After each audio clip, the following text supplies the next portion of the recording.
Bien-aimés frères et sœurs, mesdames, messieurs, distingués visiteurs, bonjour et bon sabbat de le Seigneur. Bien-aimés frères et sœurs, que la paix et la grâce du Seigneur soient avec vous tous. Oh, vous faites bien de dire Amen, bien-aimés. Je profite pour vous rappeler qu'en ce sabbat, nous ne manquons rien, puisque la bonté de Dieu concourt toujours à notre plus grand bien. Sa sagesse planifie, sa puissance exécute, et notre Dieu règne encore, bien-aimés frères et sœurs. Et si vous croyez la parole, ça y est, bien-aimés, on nous dit, mon âme bénit l'Éternel, que tout ce qui est en moi bénisse son Saint-Nom. Mon âme bénit l'Éternel, et n'oublie aucun de ses bienfaits. Par contre, qui n'en est rouge, mon Dieu traversé déjà. Par contre, qui impasse côté, mon Dieu passé à vers. Nos seuls bagages qui connaissent, bien-aimés frères et sœurs, ou bien raison pour dire, mon âme bénit l'Éternel.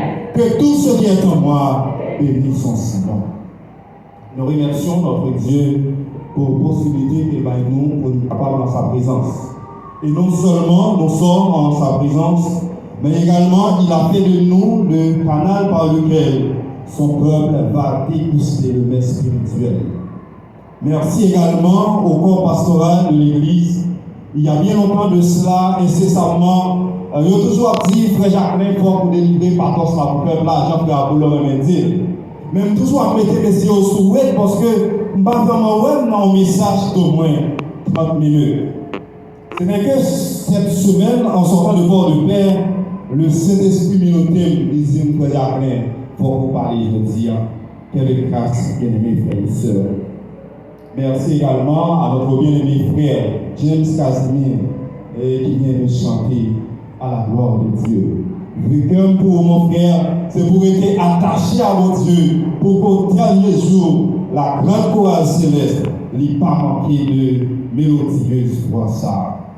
Et quand même, on prêtait parole d'un jeune de la société de jeunesse, lorsque les jeunes micro pour ne pas capable de parler dans le nom de mon Dieu, il toujours dit, jour moi-même tout. Jour moi-même tout, l'Éternel utilisé à un tel fin.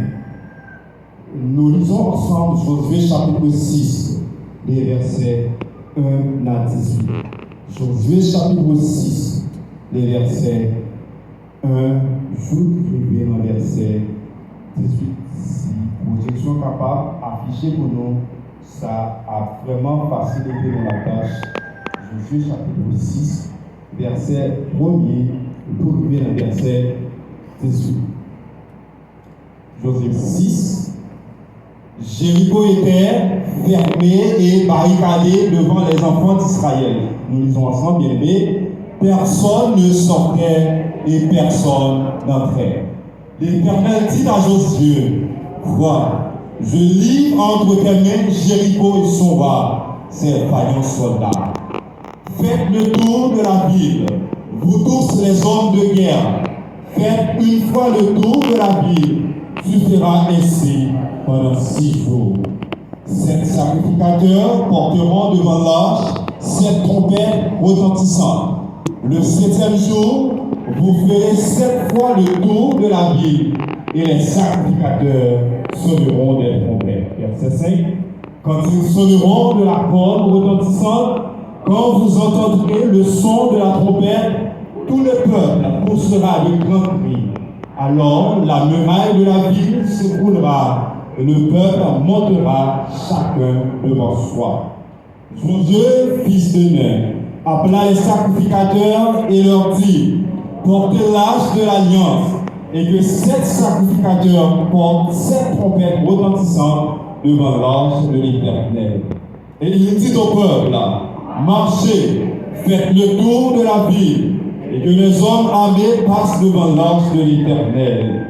Lorsque Josué eut parlé au peuple, les 7 sacrificateurs qui portaient l'arche devant l'Éternel, les 7 trompettes retentissantes se mirent en marche et sonnèrent des trompettes.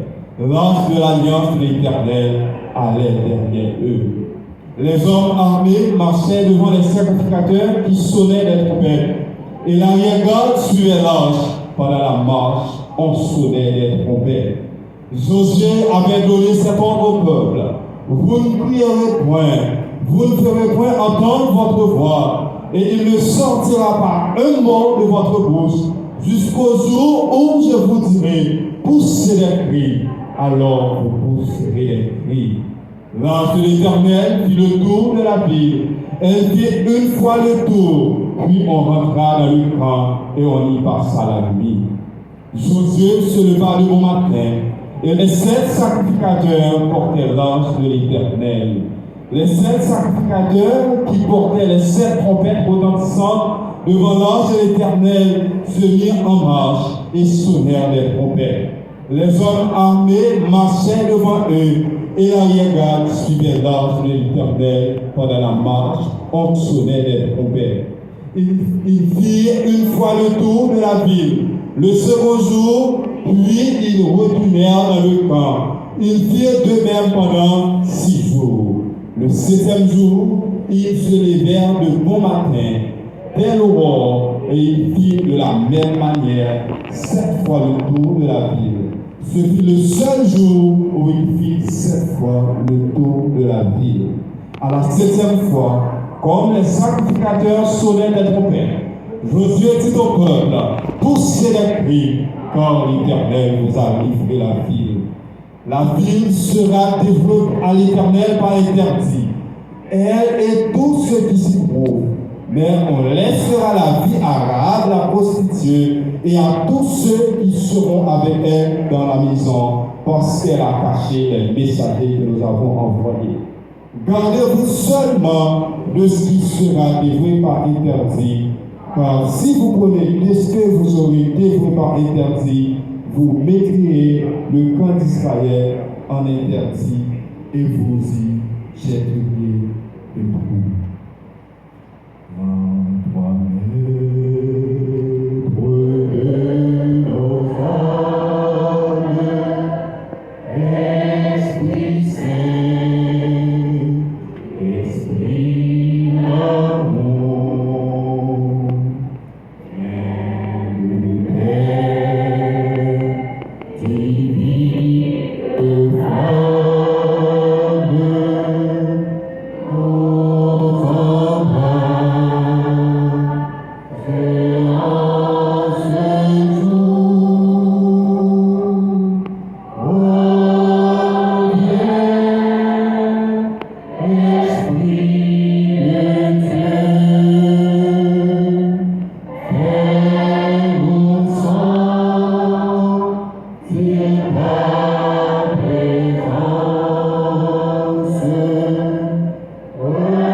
Un pour tous, tous pour un.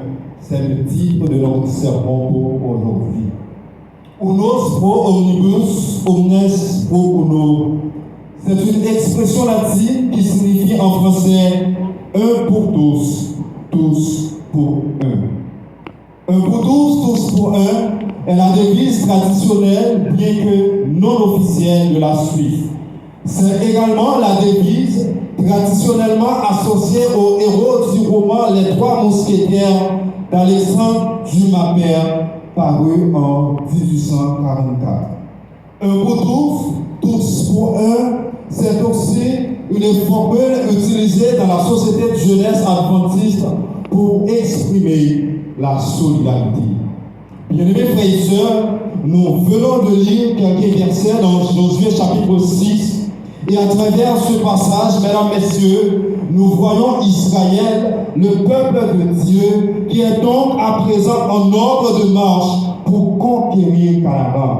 Et ça va commencer par une première ville, qui c'est Jéricho.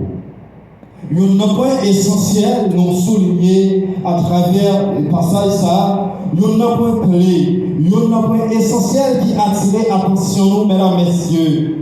c'est l'extrême obéissance de Josué et de tout le peuple aux ordres de l'Éternel. Oui, mesdames, messieurs, obéissance de Josué ensemble avec le peuple là paraît vraiment remarquable. Si vous regardez bien, ils ont appliqué méthodiquement tout ça, bon Dieu, dit. Regardez, faites une fois tout là pendant 6 jours, puis 7 fois le 7e jour. Les trompettes, la place de l'ordre de l'Éternel, les prix au moment indiqué, toute bagaille scrupuleusement respectée à la lettre. J'imagine, mesdames, messieurs, le peuple d'Israël, le premier jour qui fait le tour de la ville, qui retournait dans le camp, n'a marinade, il n'y a pas rien passé. Le deuxième jour, rien. Le troisième jour, rien. Pour attendre jusqu'au 7e jour, pour faire le tour de la ville pendant 7 jours. Par contre, qui a attitude ou un tel acte, mesdames, messieurs. Bien-aimés frères et sœurs, la marche avec Dieu n'est pas toujours exaltante, mais nous devons persévérer dans l'obéissance si nous voulons nous approprier de la victoire. Marcher avec Dieu, mesdames, messieurs, bagaille n'est pas toujours facile. Très souvent, bagaille doit paraître noir, mais on regrette bagaille pour faire, c'est persévérer dans l'obéissance.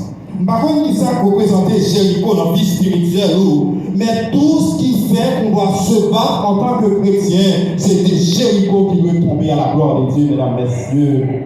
Nos places fortes, nos luttes, nos péchés, nos combats, c'est des Jéricho qui veulent tomber à la gloire de Dieu, mesdames, messieurs. Il est dit dans Hébreux chapitre 11, verset 30, c'est par la foi que les murailles de Jéricho tombèrent après qu'on a eu fait le tour pendant 7 jours. En sorte que, bien-aimés frères et sœurs, faire tomber les murailles de Jéricho, ce n'était pas un acte de force, ce n'était pas un acte de guerre, mais c'était un acte de foi à la gloire de Dieu, mesdames, messieurs. Nous disons Amen. On est maintenant dans Josué chapitre 7. On va seulement considérer le parallélisme qu'il y a entre la prise de Jéricho et la prise d'Aï, pour ensuite faire ressortir trois leçons fondamentales. Josué chapitre 7, verset 1er. Donc, bien-aimés sœurs, Caroline Georges vient de lire Josué chapitre 7, verset 1er. Les enfants d'Israël commirent une infidélité au sujet des choses dévouées par interdit. Akan, fils de Carmi, fils de Zabdi, fils de Zéra de la tribu de Juda, prit des choses dévouées. Et la colère de l'Éternel s'enflamma contre les enfants d'Israël. Et un petit détail assez important, mesdames, messieurs, que nous devons faire ressortir dans le texte. Akan fit péché, or le texte dit les enfants d'Israël commirent une infidélité à l'Éternel. Or, c'est Akan qui fit le péché. Ça fait comprendre, mesdames, messieurs, Dieu voit en Israël comme un tout. Il voulait que son peuple soit uni comme un seul homme, comme une seule entité. C'est pour cette raison que le texte dit les enfants d'Israël commirent une infidélité à l'Éternel. C'est parce que l'Éternel, ouais, dans le peuple d'Israël, ils ont tout. L'Éternel, ouais, dans le peuple là, ils ont seul homme, ils ont seule unité. Et nous capables également, mesdames, messieurs, à travers ça, l'Éternel est en train de construire l'identité morale du peuple d'Israël. Maintenant, Joseph prend Jéricho, étape qui vient après, mesdames, messieurs, c'est prendre Aï. Aï qui signifie ruine. Son ville qui se situe au centre de la Palestine, à une quinzaine de kilomètres dans le nord de Jérusalem. C'est une ville qui est importante même à Jéricho, mais il occupait une position stratégique en sorte que si Israël prend Jéricho, là-bas ils ont avantage pour contrôler toute partie importante pays Canaan. Qui ça, José, que pour le faire? Vous connaissez l'histoire, dites moi, José chapitre 7. Qui ça, José, que pour le faire? José chapitre 7, à partir du verset 2. José voyait des hommes pour capables d'explorer à Aï. Donc, lorsque messieurs sont arrivés, ils ont regardé, ils n'ont pas même pas le temps de retourner au dit Josué, ah, on n'a pas besoin de peuple là, ça pour faire tout le peuple là marcher. 3000 hommes seulement suffit pour battre Haï. Effectivement, Josué, 3000 hommes montés. Lorsqu'ils sont arrivés vers Haï, sa bataille, environ 36 hommes ont mouru. Mesdames, Messieurs, il y a trois différences par rapport à la conquête de Jéricho. Première différence que nous devons souligner par rapport à la conquête de Jéricho, c'est pas Dieu qui envoie le peuple conquérir Haï. Et deuxième différence, même si les espions sont optimistes, Josué et le peuple ne consultent pas l'Éternel. Et troisième différence pour eux lorsqu'ils ont conquéri Jéricho et pour la conquête d'Haï, l'arche n'est pas présente lors de cette attaque. D'où la première leçon à tirer le message, mesdames et messieurs. Après les victoires spirituelles, il faut être plus vigilant. C'est quoi la première leçon? Après les victoires spirituelles, il faut être plus vigilant. Bien aimé, c'est souvent après une victoire spectaculaire que nous sommes le plus vulnérables. Quand nous pensons avoir Dieu de notre côté, nous devenons plus arrogants. Quand nous pensons avoir Dieu de notre côté, nous devenons plus orgueilleux. Et quand nous montons 17 côtés, personne pas camarade. Or, il est dit dans 1 Corinthiens 10, verset 12, que celui qui pense être debout prenne garde de tomber. Regardez, au moment où Josué et sa troupe pensaient être une armée invincible, ils ont pris la fuite devant Haï. Au moment où ils auraient dû monter sur la plus haute marche du podium, au moment où ils allaient être reconnus comme les conquérants indiscutables des grandes forteresses de Canaan, ils ont couru pour sauver leur vie. Avant même que résonne l'hymne national marquant leur triomphe, ils ont pris leurs jambes à leur cou, non pour faire un tour d'honneur, mais pour sauver leur peau, hélas. Mais bien aimés, la victoire spirituelle ne s'obtient que si nous sommes en phase avec le Saint-Esprit. Pour capable porter victoire spirituelle, mesdames, messieurs, il faut ou exactement sur la même ligne avec le Saint-Esprit. Aussi longtemps nous avons été attachés à mon Dieu comme à Jéricho, la victoire nous est assurée, mesdames, messieurs. Et aussi longtemps que nous détachons de l'Éternel pour nous faire affaire par nous, ce sera une débâcle incontournable, la défaite sur toute la ligne. Nous, mesdames, messieurs, les conseillers pour capables d'être attachés à mon Dieu si nous voulons remporter la victoire. Donc c'est ça qui fait la première leçon, il fait nous comprendre après les victoires spirituelles, il faut être plus vigilant. Deuxième leçon, nous pouvons tirer le passage ça. Lorsque nous sommes unis dans la foi, la désobéissance de l'un affecte l'ensemble. Lorsque nous sommes unis dans la foi, la désobéissance de l'un affecte l'ensemble. Les mêmes avant, bien aimés frères et sœurs, nous unis dans la foi. Lorsque nous désobéit, c'est tout ensemble qui paye conséquences là. Et nous allons voir dans Josué chapitre 7, verset 11, nous allons voir qui ça Israël fait pour une telle conséquence. Josué 7, verset 11, Israël a péché, ils ont transgressé mon alliance que je leur ai prescrite, ils ont pris des choses dévouées pas. Ils les ont dérobées et ont dissimulé et ils les ont cachées parmi leurs bagages. Mesdames, messieurs, nous sommes capables d'analyser des phénomènes, analyser ensemble.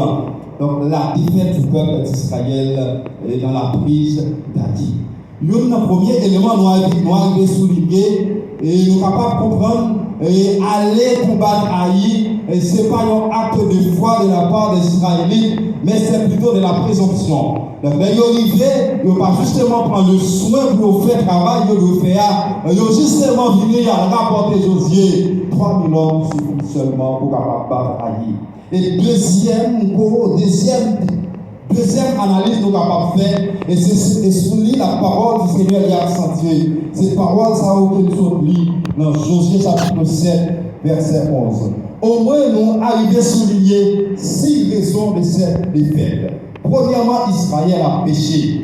Deuxièmement, ils ont transgressé mon alliance que je leur ai prescrite. Troisièmement, ils ont désobéi. Quatrièmement, ils ont volé. Cinquièmement, ils ont menti. Et sixièmement, ils ont caché leur faute. Et qu'est-ce qu'on reproche à Akan? Akan a pris des choses consacrées à l'Éternel. Est-ce que son bagage qu'il connaît ou bien Akan fait ça par ignorance? Donc, s'il faut retourner dans Josué chapitre 6, les versets 16, après, c'est au moment où le peuple fait le tour de la Jéricho, et on voit comme pour la 7e fois, Josué dit au peuple, poussez les cris, car l'Éternel vous a livré la vie. Alors, remarquez, mesdames, messieurs, Akan était bien présent. Donc, ce n'est pas quelqu'un qui a commis une faute par ignorance. Akan est bel et bien là. Donc, il péché et il connaît ça le faire. Regardez, mesdames, messieurs, un seul homme a péché. Et regardez, conséquentement, tout ensemble, les subir. Mesdames, messieurs, bien-aimés frères et sœurs, dans l'église, lorsque nous constatons une nous sont mauvaise pente, il ne faut pas dire ça ne me concerne pas, je m'en fous. Chaque personne est responsable d'une autre. Et ceci, la première personne qui est responsable est soi-même. Chaque monde dans l'église ou responsable de l'autre. Et le premier monde qui est responsable là, c'est pour peut-être pas. Si seulement ils ont proche, ils ont regard sur Akan, Israël est capable d'épargner de dérive ça. Il ne faut pas faire comme Caïn, le premier fratricide, en réponse à Dieu, suis-je le gardien de mon père? Parents, la responsabilité des jeunes se repose sur vous. Parents, la responsabilité des enfants se repose sur vous. La chorale de l'église est responsable des jeunes. Il ne faut pas négliger à votre mission celle de la responsabilité, mesdames, messieurs. Il ne faut pas négliger la mission ça que mon Dieu prend, qui c'est la responsabilité. Il faut cesser d'utiliser les formules prétextantes. Ce n'est pas moi qui suis responsable tel bagage dans l'église là. Ça fait si ça a marché comme ça. Ce n'est pas moi qui suis responsable du ministère personnel. Ça fait si vous voulez visiter l'église là à gagner. Ce n'est pas moi qui suis responsable de la commission de prière. Ça fait si vous voulez des prières dans l'église là. Et lorsque vous chantez ce chant, fraternité céleste sainte, ce n'est qu'un Christ qu'on te connaît. Nous allons chanter pour chanter, bien-aimés frères et sœurs, mais nous devons faire parole, ça y a réalité dans la vie, nous mêmes bien-aimés. Et troisième leçon, pour terminer le message et de cet après-midi, il faut se débarrasser des interdits. Troisième leçon, il faut se débarrasser des interdits. Mais bien aimés, ce qui empêche le plus nos succès, ce ne sont pas les nombreux obstacles qui se dressent sur notre route. Ce qui constitue le véritable frein à une vie de victoire, ce ne sont pas les forteresses que Satan érige contre nous, mais la seule chose qui condamne à l'échec tout effort déployé pour atteindre le sommet, c'est le péché non confessé.